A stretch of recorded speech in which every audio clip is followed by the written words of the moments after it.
having people with growth mindset is very important. That is the number one. And as an employer, our role is to educate people. Okay. Resistance will always be there, but at the end of the day, it is for their future employability. That is the most important thing. Okay, our role is to provide you a future career proof. Okay. And those are the kind of communications that we had with our employees. And of course, the next thing is provide them the environment and the tools for them to learn.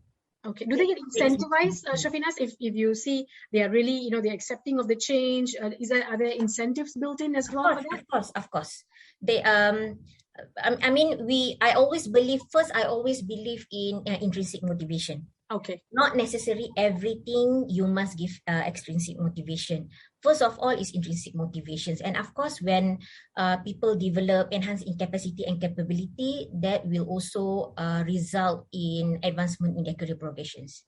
Very true. I mean, that's what I tell my people as well, right? You need to take charge of your career. Yes, it's for your benefit. Yes. You're right. That's why in our pilot study, we were having a discussion. Should we ask the head of department to nominate, or we should just open it to all employees? And my take is just open it to all employees. Very true. It doesn't matter whether they are clerk or whatever their level is. Because when you talk about data, I am not trying to train each and everyone to be a data scientist. Because exactly.